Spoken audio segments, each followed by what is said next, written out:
चाणक्य नीती प्रथम अध्याय ईश्वर प्रार्थना। प्रणम्य शिरसा विष्णुं त्रैलोक्याधिपतीं प्रभुं नाना शास्त्रोद्धतम वक्षे राजनीती समुच्चयम। 1. तिन्ही लोकांचे स्वर्ग पृथ्वी पाताल स्वामी भगवान विष्णूच्या चरणावर मस्तक टेकवून प्रणाम करून अनेक शास्त्रांतून वेचलेल्या राजनीती संकलनाचे वर्णन करीत आहे। चाणक्य येथे राजनीती संबंधी विचारांचे प्रतिपादन करताना निर्विघ्न समाप्तीसाठी म्हणतात की मी कौटिल्य सर्वप्रथम तिन्ही लोकांचा स्वामी भगवान विष्णूला मस्तक झुकवून नत करून वंदन करीत आहे। या ग्रंथात मी अनेक शास्त्रांतून निवडून काढलेली राजनीतीच्या गोष्टी एकत्रित केल्या आहेत। येथे मी त्यांचे वर्णन करीत आहे। चाणक्यांसाठी विष्णुगुप्त कौटिल्य हे संबोधन त्याच्या कूटनीतीत प्रवीण असल्यामुळे केलेले आहे। हे एक सत्य आहे की चाणक्यांची नीती राजा आणि प्रजा दोघांसाठीही प्रयोग करण्यासाठी होती। राजाकडून निर्वाहासाठी प्रजेसाठी असणारा धर्म हाच राजधर्म मानला गेला। या धर्माचा उपदेश नीतिवचनांच्या स्वरूपात कोणतेही विघ्न न येता पूर्ण व्हावा या अर्थाने प्रारंभीच्या मंगलाचरणात विष्णूची आराधना करून कार्यारंभ केला आहे। चांगला मनुष्य कोण? अधीत्येदं यथा शास्त्रम नरो जानाति सत्तमः धर्मोपदेश विश्वात कार्याळ कार्या शुभाशुभम। 2. धर्माचा उपदेश देणारे, कार्य अकार्य शुभ अशुभ सांगणारे हे नीतिशास्त्र वाचून जो याला सत्य स्वरूपात जाणतो तोच श्रेष्ठ मनुष्य होय। या नीतिशास्त्रात कर्माची व्याख्या करताना काय केले पाहिजे, काय नाही करावे, काय चांगले आहे, काय वाईट आहे इत्यादी ज्ञानाचे वर्णन केले आहे। याचे अध्ययन करून आपल्या जीवनात आचरणारा मनुष्यच श्रेष्ठ मनुष्य आहे। आचार्य विष्णुगुप्त चाणक्य यांचे येथे म्हणणे आहे की ज्ञानी व्यक्ती नीतिशास्त्र वाचून जाणून घेते की त्याच्यासाठी काय करणे योग्य व काय करणे अयोग्य आहे। त्याबरोबरच त्याला कर्माच्या चांगल्या वाईटाविषयीचे सुद्धा ज्ञान होत जाते। कर्तव्याप्रती व्यक्तीने ज्ञानाने मिळविलेली प्राप्त करून घेतलेली ही दृष्टीच धर्मोपदेशांचा मुख्य परस्पर व्यवहार संबंध व प्रयोजन आहे। कार्याच्या प्रती व्यक्तीचा धर्मच व्यक्तिधर्म मानव धर्म समजला जातो। अर्थात मनुष्य किंवा एखाद्या वस्तूचा गुण आणि स्वभाव म्हणजे जसा अग्नीचा धर्म जाळणे व पाण्याचा धर्म विझविणे आहे त्याच प्रकारे राजनीती काही कर्मधर्माला अनुकूल असतात व फार काही धर्माच्या विरुद्ध असतात। गीतेमध्ये कृष्णाने युद्धाच्या वेळी अर्जुनाला क्षत्रिय धर्म याच अर्थाने सांगितला होता की रणांगणावर जेव्हा शत्रू समोर येतो तेव्हा युद्ध करणे हाच क्षत्रियाचा एकमेव धर्म असतो। युद्धातून पलायन किंवा पाठ फिरविणे डरपोकपणा समजला जातो। याच अर्थाने आचार्य चाणक्य धर्माला ज्ञानसम्मत समजतात। राजनीती जगाच्या कल्याणासाठी तदहं संप्रवक्ष्यामि लोकानां हितकाम्यया येन विज्ञान मात्रेण सर्वज्ञत्वं प्रपद्यते। 3. मी चाणक्य लोकांच्या भल्याच्या इच्छेने म्हणजे लोकहितासाठी राजनीतीची ती रहस्ये बाजूला सादर करीन जी केवळ प्राण घेतल्यामुळे व्यक्ती स्वतःला सर्वज्ञ समजते। हे स्पष्ट आहे की राजनीतीचे सिद्धांत अंगीकारणे तेवढे महत्त्वाचे नाही जेवढे की ते समजून उमजून ते काय आहेत आणि त्यांचा काय प्रभाव पडू शकतो यासाठी त्यांच्या नीतिशास्त्राचे पारायण करणारी व्यक्ती राजनीतीची पंडित होऊ शकते। त्यामुळे आत्मकल्याणच नाही तर जगकल्याणासाठी राजनीती जाणणे आवश्यक आहे। शिक्षण हा सत्पात्रीचे मूर्ख शिष्योपदेशेन दुष्टास्त्री भरणेन च दुःखितैः संप्रयोगेण पंडितो न प्यवसीदती। 4. मूर्ख शिष्याला शिकविल्याने उपदेश दिल्याने दुष्ट स्त्रीचे भरण पोषण केल्याने व दुःखी लोकांची सोबत करण्यामुळे विद्वान व्यक्ती सुद्धा दुःखी होते। म्हणजे असं म्हणू शकता की कुणी कितीही हुशार का असेना मूर्ख शिष्याला शिकविल्यामुळे दुष्ट स्त्रीबरोबर जीवन घालविल्यामुळे आणि दुःखी व रोगी लोकांत राहिल्यामुळे विद्वान सुद्धा दुःखी होतो। शेवटी नीती सांगते की मूर्ख शिष्याला विद्या देऊ नये, दुष्ट स्त्रीबरोबर संबंध ठेवू नये, किंबहुना तिच्यापासून दूरच राहावे आणि दुःखी लोकांमध्ये राहू नये। असे होऊ शकते की या गोष्टी कोणत्याही व्यक्तीला सामान्य वाटतील पण जर यावर गंभीरपणे विचार केला तर हे स्पष्ट आहे की विद्या त्याच व्यक्तीला द्यावी जी की सत्पात्र आहे किंवा जियाच्या मनात या बोधप्रद गोष्टी ग्रहण करण्याची इच्छा आहे। आपल्याला माहित आहे की एकदा पावसात भिजणाऱ्या माकडाला चिमणीने घरटे करण्याचे शिकविले परंतु माकड त्या शिक्षणायोग्य नव्हते। त्रासलेल्या माकडाने त्या चिमणीचेच घरटे नष्ट केले। त्यामुळेच म्हणतात की ज्या व्यक्तीला कोणतेही ज्ञान नाही त्याला कोणतीही गोष्ट सहज समजावून सांगता येते पण जी अर्धवट ज्ञानी आहे त्याला ब्रह्मा सुद्धा समजावून सांगू शकत नाही। याच संदर्भात चाणक्य म्हणतात की मूर्खाप्रमाणेच दुष्ट स्त्रीची संगत करणे व तिचे पालन पोषण करणे सुद्धा त्या व्यक्तीच्या दुःखाचे कारण होऊ शकते। कारण जी स्त्री स्वतःच्या पतीविषयी आस्था ठेवीत नाही ती दुसऱ्यासाठी कशी विश्वसनीय होऊ शकेल? नाही। याचप्रमाणे दुःखी व्यक्ती जी आत्मबळ कमी झालेली आहे, निराश झाली आहे, त्याला कोण उभारी देऊ शकेल? यामुळे बुद्धिमान व्यक्तीने मूर्ख, दुष्ट स्त्री व दुःखी व्यक्ती तिघांपासूनही स्वतःला वाचवून आचरण करावे। पंचतंत्रात सुद्धा सांगितले आहे की माता यस्य गृहे नास्ति भार्या चाप्रियवादिनी अरण्यम तेन गंतव्यम यथारण्यम तथा गृहम 5:4-53। म्हणजे ज्या घरात माता नाही आणि स्त्री व्यभिचारिणी आहे त्याने अरण्यात निघून जावे कारण त्याच्यासाठी घर आणि अरण्य सारखेच आहे। दुःखी व्यक्तीचे पालन सुद्धा संतापदायक असते. वैद्य परदुःखेन तप्यते, लोकांच्या दुःखामुळे दुःखी होतो. तसेच दुःखी लोकांबरोबर व्यवहार केल्याने विद्वान सुद्धा दुःखी होतो. मृत्यूच्या कारणापासून सावध रहा. दुष्टा भार्या शठमित्रं भृत्यश्चोत्तरदायकः, ससर्पे गृहे वासो मृत्युरेव न संशयः. 5. दुष्टपत्नी, धूर्तमित्र, उत्तर देणारा नोकर आणि साप असलेल्या घरात राहणे ही मृत्यूची कारणे आहेत, यात कोणताही संशय नाही. आचार्य चाणक्य म्हणतात की या 4 गोष्टी कोणत्याही व्यक्तीसाठी जिवंत जागत्या मृत्यू समान आहेत. वाईट चारित्र्याची पत्नी, दुष्ट मित्र, तोंडाला लागणारा नोकर या सगळ्यांचा त्याग केला पाहिजे. घरात राहणाऱ्या सापाला काहीही करून मारले पाहिजे. असे नाही केले तर व्यक्तीच्या जीवनाला नेहमी धोका असतो, कारण कोणाही सद्गृहस्थासाठी त्याच्या पत्नीचे दुष्ट असणे मृत्यू समान असते. ती व्यक्ती आत्महत्या करण्यासाठी विवश होऊ शकते. ती स्त्री नेहमी व्यक्तीच्या दुःखाचे कारण असते. त्याच प्रकारे नीच व्यक्ती, धूर्त, जर मित्राच्या रूपात आपल्याजवळ बसतो ते आपल्यासाठी हानिकारकच असते. नोकराला सुद्धा घरातील गुप्त गोष्टी माहीत असतात आणि तो जर मालकाच्या आज्ञा पाळणारा नसेल तर तो संकटाचे कारण होऊ शकतो. त्याच्यापासून सुद्धा सतत सावध राहावे लागते. दुष्ट स्त्री, कपटी मित्र, दुष्ट नोकर केव्हाही धोका देऊ शकतात. अशात पत्नीचे आज्ञाधारक व पतिव्रता असणे, मित्र समजूतदार व विश्वसनीय असणे आणि नोकर मालकावर श्रद्धा ठेवणारा पाहिजे. याच्या विरुद्ध असेल तर त्रासच त्रास असतो. यांच्यापासून व्यक्तीने सावध राहावे नाही तर अशी व्यक्ती केव्हाही मृत्युमुखी पडू शकते. विपत्तीमध्ये काय करावे? आपदर्थे धन रक्षेद दारान रक्षेद धनैरपी, आत्मान सतत रक्षेद दारैरपी धनैरपी. 6. विपत्तीच्या काळासाठी संपत्तीचे रक्षण केले पाहिजे. संपत्तीपेक्षा जास्त रक्षण पत्नीचे केले पाहिजे. पण आपल्या रक्षणाचा प्रश्न उभा राहिला तर धन व पत्नीचे बलिदान करावे लागले तरी करावे. संकटात, दुःखात संपत्तीच मनुष्याच्या उपयोगी पडते. अशा संकट समयी साठविलेली संपत्तीच कामी येते. म्हणून मनुष्याने धनाचे रक्षण केले पाहिजे. पत्नी संपत्तीपेक्षा जवळची असते, म्हणून तिचे रक्षण संपत्तीच्या अगोदर करावे. पण संपत्ती आणि पत्नीच्या आधी तसेच दोन्हीपेक्षा जास्त स्वतःचे रक्षण केले पाहिजे. स्वतःचे रक्षण केल्यावर सर्वांचेच रक्षण करता येते. आचार्य चाणक्य संपत्तीचे महत्त्व कमी लेखत नाहीत, कारण संपत्तीमुळे मनुष्याची अनेक कामे होतात. पण कुटुंबातील भद्र महिला, स्त्री अथवा पत्नीच्या जीवन सन्मानाचा प्रश्न समोर आला तर संपत्तीची चर्चा करू नये. कुटुंबाच्या मानमर्यादेमुळेच व्यक्तीची आपली मानमर्यादा असते. तीच नसेल तर जीवन काय कामाचे आणि संपत्ती काय कामाची. पण व्यक्तीच्या स्वतःच्या जीवनावर बेतले तर धन, स्त्री सर्वांची काळजी त्यागून व्यक्तीने आपल्या जीवनाचे रक्षण केले पाहिजे. व्यक्ती राहिली तरच पत्नी व धनाचा उपभोग घेऊ शकते, नाहीतर सगळेच व्यर्थ आहे. राजपूत स्त्रियांनी जेव्हा पाहिले की राज्याचे रक्षण करणे वा ते वाचविणे अशक्य आहे, तेव्हा त्यांनी जोहार व्रताचे पालन केले आणि आपल्या प्राणांची आहुती दिली. हाच जीवनाचा धर्म आहे. आपदर्थे धनन रक्षेत श्रीमतांकुतः किमापदः, कदाचिच्चलिता लक्ष्मी संचिता लपी विनश्यती. 7. आपत्ती काळासाठी संपत्तीचे रक्षण केले पाहिजे. पण श्रीमंताला कशाची आपत्ती? म्हणजेच श्रीमंतावर आपत्ती येतेच कुठे? प्रश्न उभा राहतो की लक्ष्मी चंचल आहे तर केव्हा नाहीशी होईल, आणि जर असे असेल तर जमा केलेली संपत्ती सुद्धा नाहीशी होऊ शकते. वाईट वेळ आल्यावर व्यक्तीचे सर्वच नष्ट होते. लक्ष्मी स्वभावानेच चंचल असते. तिची काहीच खात्री नाही की केव्हा सोडून जाईल. त्यामुळे श्रीमंतनीही असे समजू नये की त्यांच्यावर संकट येणार नाही. वाईट वेळेसाठी संपत्तीचा काही भाग सुरक्षित ठेवला पाहिजे. वस्तुतः हा श्लोक भोज प्रबंधात सुद्धा आहे. राजा भोज व कोषाध्यक्षाच्या संवादाचा प्रसंग आहे. राजा भोज अतिशय दानशूर होता. त्याचा दानधर्म पाहून कोषाध्यक्ष एक श्लोक सांगतो तर राजा उत्तरादाखल श्लोक सांगतो. शेवटी कोषाध्यक्ष राजाचे मत व दानाचे महत्त्व ओळखून आपली चूक कबूल करतो. येथे असे मत आहे की धन अयोग्य कामात खर्च केले तर ते नष्ट झाल्यावर मनुष्याला विपन्नावस्था येते, पण ते सत्कार्यासाठी खर्च केले तर त्या व्यक्तीला मान प्रतिष्ठा मिळून तो समाजात आदरणीय होतो. कारण संपत्ती अशाश्वत असते, तिचा काय गर्व करावा.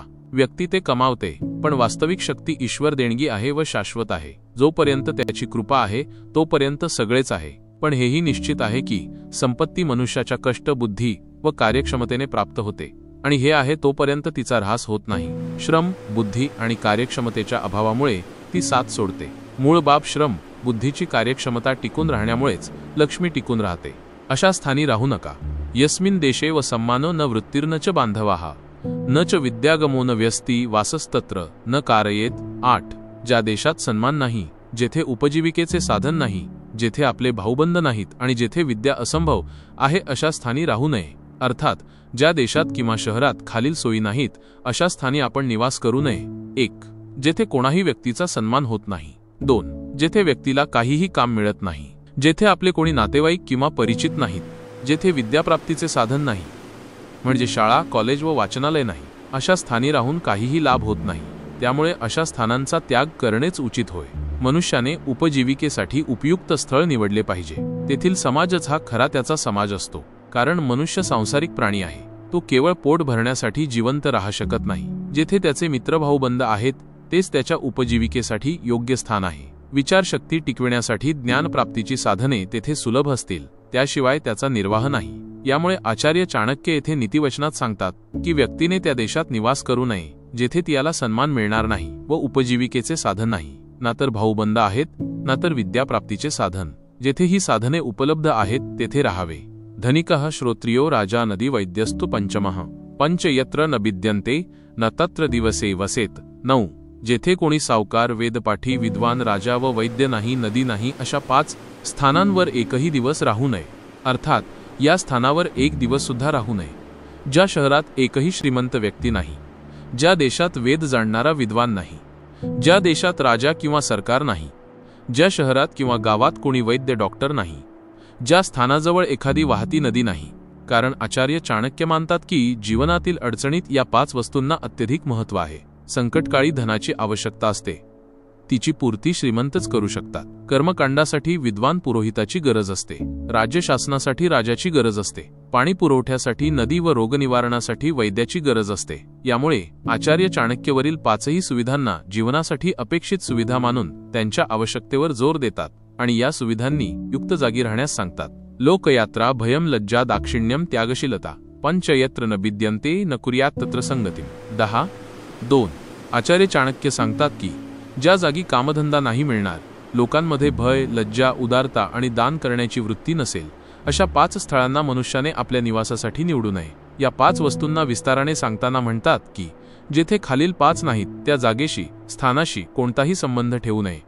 जेथे रोजगाराचे साधन किंवा उपजीविकेसाठी व्यापाराची परिस्थिती नाही, जेथे लोकांमध्ये लोकलाज अथवा कोणत्याही प्रकारची भीती नाही, ज्या स्थानी परोपकारी लोक नाहीत व ज्यांच्यामध्ये त्यागाची भावना नसेल, जेथे लोक समाज व कायद्याला भीत नाहीत, जेथील लोकांना दान करणे माहीत नाही, अशा स्थानावर मनुष्याचा सन्मान होत नाही व तेथे राहणेही कठीण असते. त्यासाठी मनुष्याने आपल्या निवासासाठी सर्व प्रकारची साधने असलेले आणि व्यावहारिक स्थान निवडावे. म्हणजे तो चांगल्या वातावरणात आपल्या कुटुंबासह सुरक्षित व सुखाने राहू शकतो. कारण तेथील लोक ईश्वर, लोक, परलोक यात आस्था ठेवतात. तेथे सामाजिक आदराची भावना असते. अमंगल काम करण्याचे भय, संकोच, लज्जा असते. लोकांत त्यागभावना असेल आणि ते लोक स्वार्थासाठी कायद्याचं उल्लंघन करीत नाहीत. उलट पक्षी दुसऱ्यांच्या हितासाठी दानधर्म करतात. परीक्षा वेळप्रसंगी होते. जानियात प्रेषणे भृत्यान बांधवान्व्य सनालल गमे मित्रन याल पत्तिकालेषु भार्यांच विभवक्षये. 11. आचार्य चाणक्य वेळेला संबंधितांच्या परीक्षेसंदर्भात म्हणतात. कोणत्याही महत्त्वाच्या कामाला पाठविताना नोकराची ओळख पटते. दुःखाच्या वेळी भाऊबंदांची, संकटात मित्राची व घनन्हास झाल्यावर पत्नीची परीक्षा होते. जर एखाद्या विशेष प्रसंगी नोकराला विशेष कार्यासाठी पाठविले तेव्हाच त्याच्या इमानदारीची पारख होते. रोग व संकटातच नातेवाईक व मित्रांची पारख होते आणि गरिबीत घन नसताना पत्नीची पारख होते. सगळेच जाणतात की मनुष्य सामाजिक प्राणी आहे. तो एकटा राहू शकत नाही. त्याला प्रत्येक कामात सहाय्यक, मित्र व भाऊबंदांची आवश्यकता असते. परंतु एखाद्या कारणास्तव त्याचे सहाय्यक त्याच्या जीवनयात्रेत वेळेला सहाय्यक नाही झाले तर त्याचे जीवन निष्फळ होते. म्हणून खरा नोकर तोच जो संकटात सहाय्यक होतो. मित्र व भाऊ तेच चांगले जे संकटात कामी पडतात, व्यसनापासून मुक्त करतात. आणि पत्नी हीच सहायिका व खरी जीवनसाथी आहे जी गरिबीत सुद्धा पतीची सदैव साथ देते. असे नसेल तर तिचे असणे निरुपयोगी आहे. आत्रे व्यसने प्राप्त दुर्भिक्षे शत्रुसंकटे राजद्वारे श्मशाने च यत्तिष्ठती स बांधवः. 12. येथे आचार्य चाणक्य भाऊबंद, मित्र व कबियांची ओळख सांगताना म्हणतात की रोग अवस्थेत अवेळी शत्रूने घेरल्यावर, राज्यकामात मदतनीसाच्या रूपात आणि मृत्यूनंतर स्मशानभूमीत नेणारी व्यक्तीच खरा मित्र व बंधू असते. तसे पाहिले तर सामाजिक प्राणी असल्यामुळे मनुष्याच्या संपर्कात अनेक लोक येतात जातात आणि स्वतःच्या लाभासाठी ते व्यक्तीशी संबंधित असल्याचे भाव दाखवितात. पण ते कितपत खरे मित्र आहेत व किती संधिसाधू आहेत याचा अनुभव वेळ आल्यानंतरच येतो. वर वर्णिलेली स्थिती अशाच प्रसंगाचं उदाहरण आहे. जेव्हा व्यक्ती रोगग्रस्त होते तेव्हा त्याला मदतनीसाची आवश्यकता भासते. तेव्हा कुटुंबीय व मित्रभाऊ जे मदतनीस होतात तेच खरे मित्र असतात. बाकी सगळे तोंड देखले असते. याच प्रकारे जर शत्रूने एखाद्या व्यक्तीला घेरल्यावर त्याचे प्राण संकटात सापडतील तर जो कोणी मित्र, नातलग त्याची शत्रूपासून मुक्तता करतो, प्राण रक्षण करतो, तोच त्याचा मित्र व हितकारक असतो.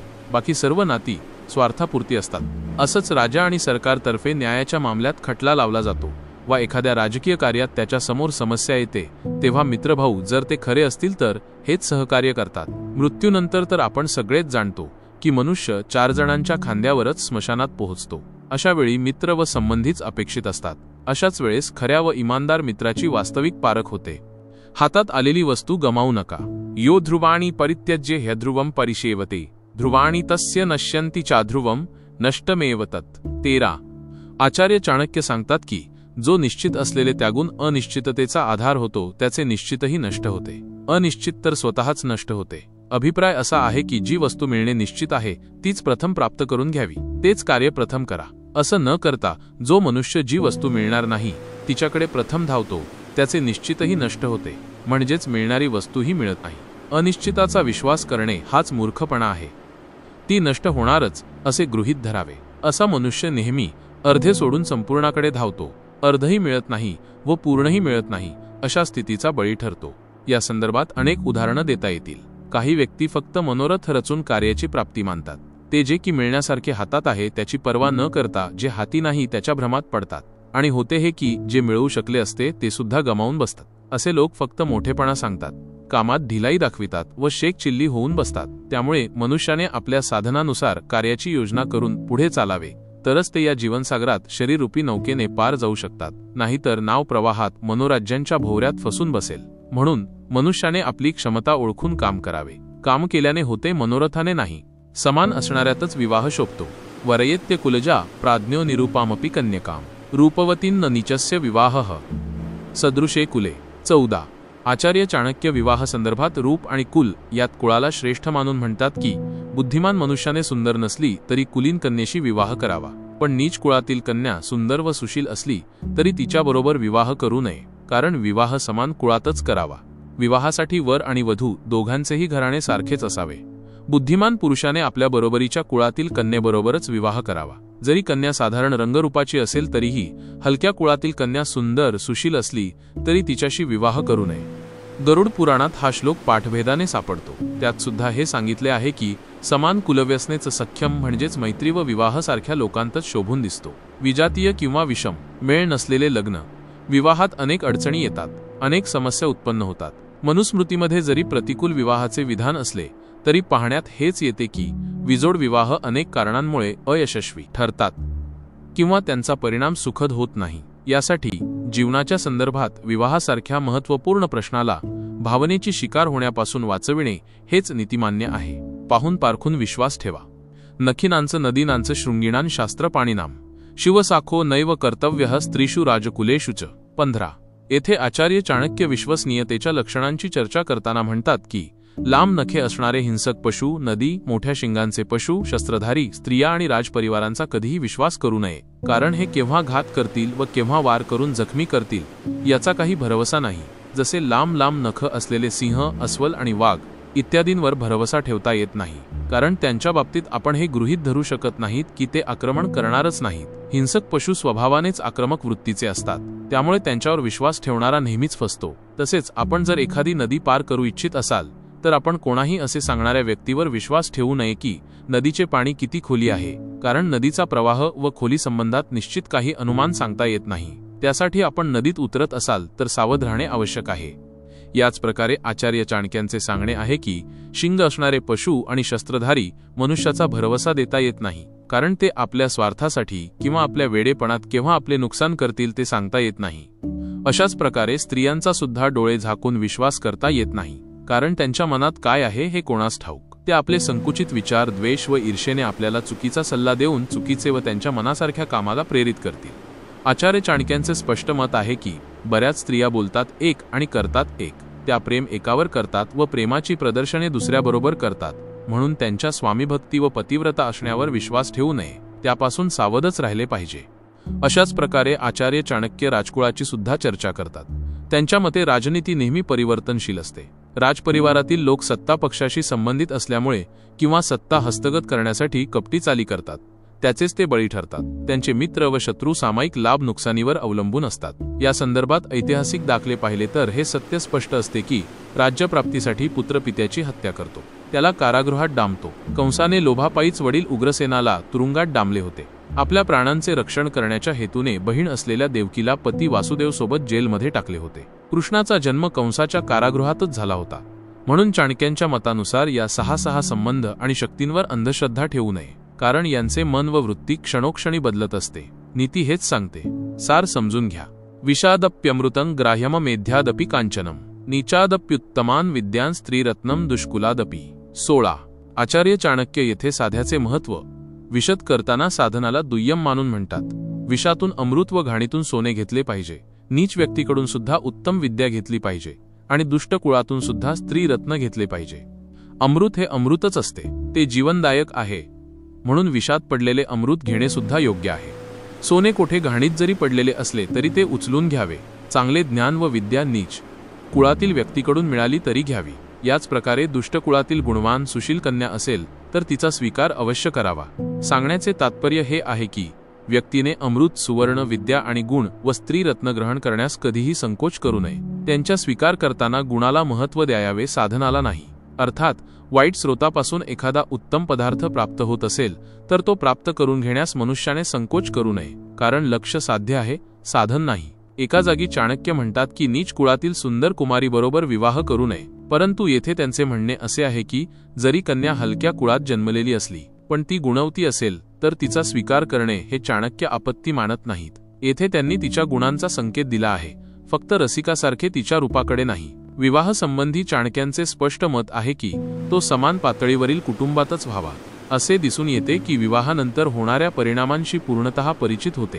जसे की आज आपण पाहतो, समान पातळी आणि समविचारी कुटुंबांमध्ये विवाह न झाल्यामुळे मनुष्याला अनेक संकटांतून जावे लागते. पण असे असले तरी गुणाचे महत्त्व आहेच, त्याला पारखण्यात चूक करू नये. स्त्री पुरुषापेक्षा पुढे असते. स्त्रीणां द्विगुण आहारो लज्जा चापी चतुर्गुणा साहस षड्गुणं चैव कामश्चाष्टगुणः स्मृतः. 17. आचार्य चाणक्य येथे पुरुषाच्या तुलनेत स्त्रियांची क्रियावृत्तीची तुलना करताना म्हणतात की स्त्रियांचा आहार दुप्पट, लज्जा 4 पट असते, साहस 6 पट आणि कामभावना 8 पट असते. येथे स्त्री बाबतीत जे सांगितले आहे ती तिची निंदा नसून गुणांची प्रशंसा आहे की स्त्रियांचा आहार पुरुषांच्या दुप्पट असतो, लज्जा 4 पट असते. कोणतेही वाईट काम करण्याची हिंमत स्त्रीमध्ये पुरुषापेक्षा 6 पट असते व कामभावनेत संभोगाची इच्छा पुरुषापेक्षा 8 पटीने जास्त असते. आणि ही गुणवत्ता तिचे शारीरिक दायित्व जे लग्नानंतर ती वाहते त्यामुळे असते. स्त्रीला गर्भ धारण करावा लागतो. संतान प्राप्तीनंतर त्यांचे पालन पोषण करावे लागते. या कामामध्ये त्यांना जेवढे कष्ट करावे लागतात त्याची कल्पना स्त्रीशिवाय दुसरे कोणी करू शकत नाही. वांज स्त्रीला प्रसूतीच्या यातना कशा कळतील? प्रसूती यातना सहन करणे वा होणाऱ्या गौरवापुढे ती एक सामान्य प्रक्रिया होऊन जाते. जिथे कामभावनेचा प्रश्न आहे ती स्त्रियांमध्ये पुरुषापेक्षा जास्त असते, कारण मैथुनानंतर वीर्यस्खलनाबरोबरच कामशांती आणि कामवैराग्य निर्माण होते. स्त्रियांमध्ये सुद्धा कामशांती असते. त्याचबरोबर अतृप्तावस्थेत स्वाभाविक क्रिया न झाल्यामुळे अन्य पुरुषासोबत संबंध ठेवण्याची प्रबळ भावना तिच्यामध्ये वेश्यापण, परपुरुष संगत निर्माण करते. परंतु पुरुषात अशी प्रतिक्रिया तात्काळ पाहण्यास मिळत नाही. म्हणून स्त्रीमध्ये पुरुषाच्या तुलनेत कामभावना जास्त असते असा अंदाज करण्यात आला आहे.